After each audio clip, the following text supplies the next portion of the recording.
Samajwadi party के शासनकाल में आदरणीय अखिलेश जी ने एक नियम बनाया, उनकी संवेदनशीलता थी और उस योजना के कारण बहुत से लोगों की जान बची। बहुत से लोगों को चिकित्सा जो नहीं उपलब्ध हो सकती थी वो हुई। जब इसकी चर्चा होती तो बहस इस पे होने लगती है कि साहब आपके समय में 19 दिन चला था, मैंने 20 दिन चलाया, या आपके समय में 20 दिन चला तो मैंने 21 दिन चलाया, और चर्चा यहीं पे हो हल्ला होकर के समाप्त हो जाती है। और अपने वक्तव्य में हमारा ये प्रयास रहेगा कि बहुत संक्षेप में बातें रखें। जो माननीय सदस्यों ने अभी तक इस सदन में कहा है उनकी बात कम से कम दोहराई जाए और ऐसे विषय रखे जाएं जिससे जो लोग हम लोगों को निर्वाचित करके भेजते हैं उस हर जाति वर्ग अगड़े पिछड़े हर समूह से जुड़ी हुई उनके हित की बातें, और यही जनसत्ता दल का सिद्धांत भी है। इसी पे हम लोग निर्वाचित होकर के आए हैं। श्रीमान, विद्यालय के दिनों में हिंदी भाषा, जब हमारे हिंदी के शिक्षक हम लोगों को पढ़ाते थे तो अलंकारों की चर्चा होती थी। उसमें एक अलंकार है अतिशयोक्ति अलंकार, हम सभी लोगों ने पढ़ा होगा। तो जब भी बजट पे चर्चा होती है या महामहिम श्री राज्यपाल के अभिभाषण पे चर्चा होती है तो मैं समझता हूं कि इस अलंकार का प्रयोग सत्ता पक्ष और विपक्ष दोनों भरपूर करते हैं। और मैं ये कहना चाहता हूं कि सरकारें न इतनी अच्छी होती हैं जितना सत्ता पक्ष कहता है, और सरकारें न इतनी बुरी होती हैं जितना विपक्ष बताता है। और हम यहां जो भी बोलते हैं वो हमारे भाग्य विधाता जनता जनार्दन वो बाहर सुनती है, उसका आकलन करती है। हम यहां कितनी भी लच्छेदार भाषा में पक्ष या विपक्ष में कुछ भी कह लें, जाना हमको वही है, वही है, उन्हीं के पास जाना है और फैसला भी उन्हीं का मानना पड़ेगा। श्रीमान, सड़क, बिजली, पानी ये ऐसी चीजें हैं जो हम सभी के जीवन से जुड़ी हुई हैं। भारत गांवों का देश है, भारत की आत्मा गांवों में बसती है। हम सभी लोग इस उक्ति को, इस सिद्धांत को मानते हुए आए हैं। एक्सप्रेसवेज बन रहे हैं, एक्सप्रेसवेज बनने के नए नए कीर्तिमान स्थापित किए जा रहे हैं। अच्छी बात है, होने चाहिए।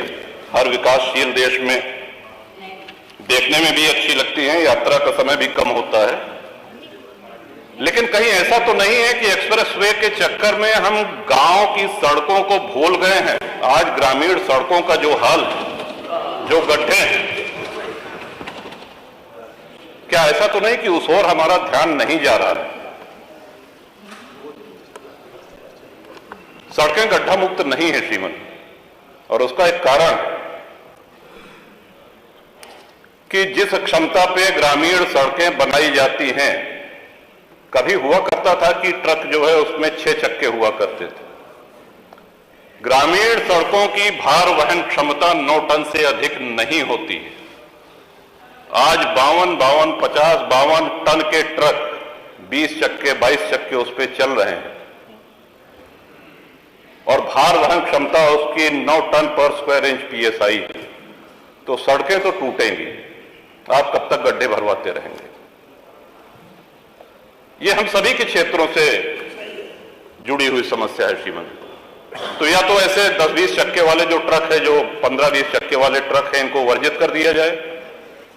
एक अधिकतम उसकी भार वहन सीमा निर्धारित कर दी जाए कि इससे अधिक भारी ट्रक ग्रामीण सड़कों पर नहीं चलेंगे, और या तो फिर ग्रामीण सड़कें उस मानक के अनुसार बनाई जाएं कि ट्रक गुजर जाने के बाद अगर साइकिल और मोटरसाइकिल से या सामान्य यात्री उस सड़क पे चल रहा है तो उसको भी गड्ढा मुक्त सड़क का अनुभव हो, आनंद मिले।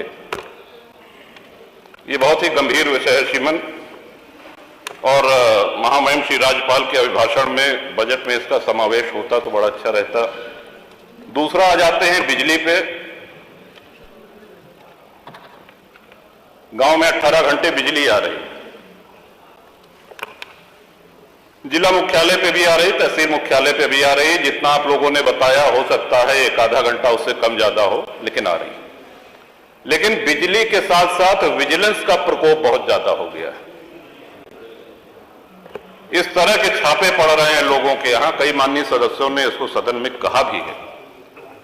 फोन आता है, उनको बुलाया जाता है और उनसे बाहर, बिजली दफ्तर के बाहर उनसे रकम तय की जाती है, उनसे पैसा लिया जाता है, उनसे वसूली की जाती है। समस्या जहां की तहां है। मैं समझता हूं कि इस पे भी माननीय बिजली मंत्री हैं यहां पे उपस्थित, आपके माध्यम से मैं चाहूंगा कि ये ऐसी समस्याएं हैं कि आप इनको चाहे सत्ता पक्ष और चाहे प्रतिपक्ष किसी भी माननीय सदस्य से पूछेंगे तो हम सभी के क्षेत्रों में ये समस्याएं हैं। सड़क, बिजली के साथ साथ पानी। श्रीमान, हर गांव में पानी की टंकी निर्माणाधीन है, जहां नहीं है वहां गेहूं के साथ जमीन चिन्हित की जा रही है, कुछ बन के तैयार हो गई हैं, कुछ बन रही हैं। बड़ा प्रचारित भी किया गया कि साहब अब हैंडपंप नहीं है, अब नल की टोंटी से आप सब लोगों को पानी पीने को मिलेगा। हम भी जानते हैं और यहां बैठे हुए सभी माननीय सदस्य भी इस बात से सहमत होंगे कि नल की टोंटी से गांव-गांव, घर-घर पानी नहीं पहुंचाया जा सकता, और अगर पहुंचाया भी जा सकता है तो कम से कम उसमें 10 वर्ष लग जाएंगे। अब हैंडपंपों की जो स्थिति है, इस बार हम सभी जानते हैं कि बारिश कम हुई है, सर्दी भी कम पड़ी है। आने वाला मौसम विभाग का पूर्वानुमान है कि भयंकर गर्मी पड़ेगी, पानी का स्टेटा नीचे जा रहा है और छोटे हैंडपंप पानी छोड़ना शुरू कर देंगे। विशेषकर जो सूखे क्षेत्र हैं उनको तो विशेष प्रकोप इसका झेलना पड़ता है। जो हैंडपंप हम लोगों को मिलते थे वो हैंडपंप मिलना बंद हो गए हैं, ये कह करके कि अब पानी की टंकी से ही आप लोग जलपान करिए, पानी पीजिए। जो इंडिया मार्क 2 हैंडपंप खराब हो गए हैं, ध्वस्त हो गए हैं, उनको रिबोर करने के लिए जो प्लान थे, कोई भी इंडिया मार्क का हैंडपंप रिबोर नहीं हो रहा है। और सभी माननीय सदस्य से सहमत होंगे साहब। तो आपके माध्यम से सरकार से मेरा अनुरोध है कि जब तक घर घर टोंटी का नल, पानी की टोंटी नहीं लग जाती है, तब तक ये सुनिश्चित कराएं कि India mark handpump, India 2 mark का हैंडपंप जो हम लोगों को मिलता था वो यथावत मिलता रहे। पानी की किल्लत और पानी की हाहाकार जो मचने वाली है आने वाले दिनों में, उसके पहले आपका ध्यान आकर्षण, इस माननीय सदन का ध्यान आकर्षण इधर कराना चाहता हूं। और ये बहुत ही जटिल समस्या आने वाले अप्रैल से शुरू होकर के मई, जून, जुलाई आदि महीने में होगी। इसके साथ ही श्रीमंत, सदन का चलना ये भी एक बड़ा महत्वपूर्ण विषय है और ये हमारा बहुत बड़ा सौभाग्य है कि 30 वर्ष इस सदन में हो गए हैं और बहुत से महानुभावों के साथ काम करने का, उनके साथ यहां बैठने का अवसर मिला है। और हमसे भी बहुत वरिष्ठ यहाँ पे सदस्य जिनसे मैं सीखता हूं, आदरणीय खन्ना जी हैं, आदरणीय अवधेश जी हैं, रमापति शास्त्री जी हैं, माता प्रसाद पांडे जी हैं, तमाम ऐसे सदस्य।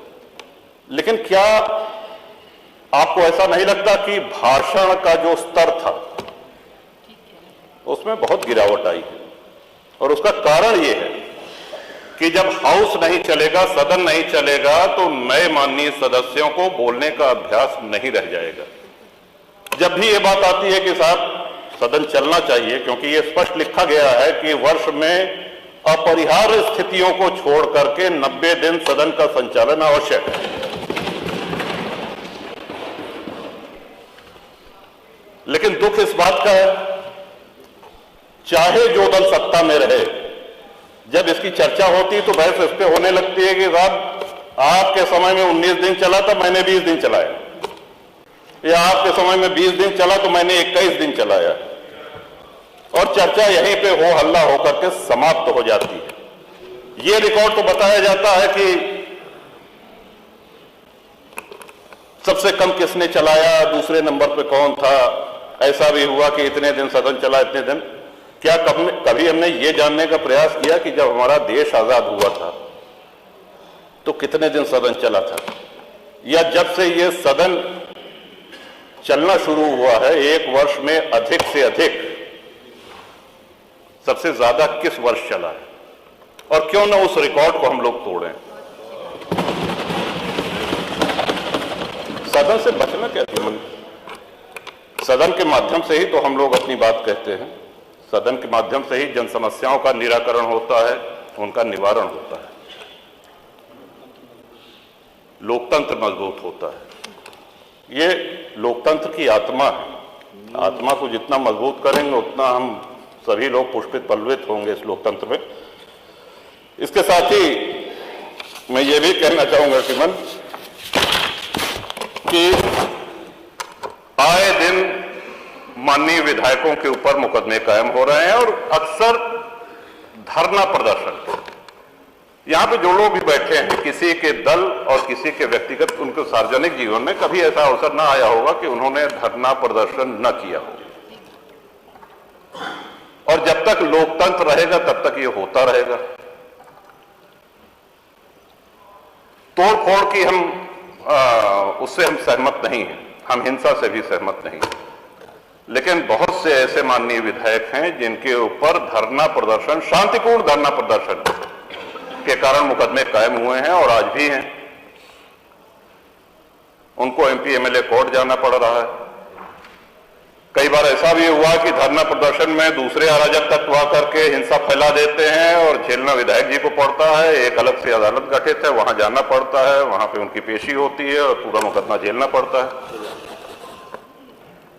तो ये तलवार जो लटकी रहती है माननीय विधायकों के ऊपर कि कब अदालत सजा कर दे। अभी कल भी एक माननीय सदस्य को न्यायालय ने दंड दिया, सौभाग्य से 2 वर्ष से कम अवधि की। तो सभी जनप्रतिनिधियों को प्रतिरोध कौन करेगा, आवाज कौन उठाएगा? अगर धरना प्रदर्शन के इतने गंभीर परिणाम आने लगेंगे तब तो विधायक और सांसद भागने लगेंगे धरना प्रदर्शन से। जनता की लड़ाई कौन लड़ेगा? ये गंभीर विषय मैं चाहता हूं कि इसको पूरी गंभीरता से ये सरकार ले और अनावश्यक मुकदमे हों। फिर मैं अपनी बात दोहरा रहा हूं कि हिंसा और उपद्रव का मैं समर्थन नहीं कर रहा हूं, लेकिन शांतिपूर्ण अगर धरना प्रदर्शन हुआ तो उसके लिए हमको अदालत के कटघरे में न खड़ा होना पड़े। जनता की लड़ाई लड़ने के लिए हमको मुकदमे न झेलने पड़े। समाजवादी पार्टी के शासनकाल में आदरणीय अखिलेश जी ने एक नियम बनाया, उनकी संवेदनशीलता थी कि विधायक लोग अपनी निधि से असाध्य रोग, गंभीर रोगों से बीमार लोगों को आर्थिक सहायता हॉस्पिटल से उसका जो पर्चा आता था, एस्टिमेट बनता था, उसके हिसाब से दे सकते हैं। और उस योजना के कारण बहुत से लोगों की जान बची, बहुत से लोगों को चिकित्सा जो नहीं उपलब्ध हो सकती थी वो हुई। माननीय योगी जी ने उस योजना की उपयोगिता को देखते हुए उसको आगे बढ़ाया।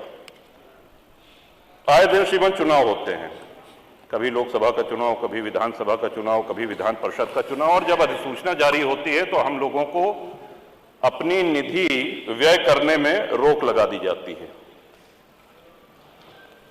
मेरा अनुरोध है कि आपकी तरफ से, उत्तर प्रदेश की विधानसभा की तरफ से एक अनुरोध पत्र चुनाव आयोग को जाए। विकास कार्य भले रोक दिए जाएं, लेकिन जिस भी रुग्ण व्यक्ति को, जिस भी बीमार को कैंसर है, हार्ट डिजीज है, किडनी, लिवर आदि कोई भी गंभीर बीमारी है, तो उसकी वो बीमारी वो चुनाव आयोग की अधिसूचना समाप्त होने की प्रतीक्षा नहीं करेगी।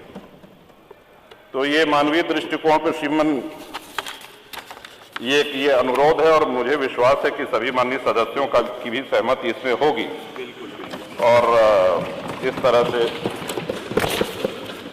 सरकारें हनक से चलती हैं, जनसेवा से चलती हैं, और जैसा कि मैंने पहले निवेदन किया, 30 वर्ष में पहली बार ये अवसर आया है कि अपनी कार्यशैली पर, अपने कार्यकलाप पर योगी जी के नेतृत्व में सरकार दोबारा आई है, रिपीट हुई है, और ये बहुत बड़ी उपलब्धि है।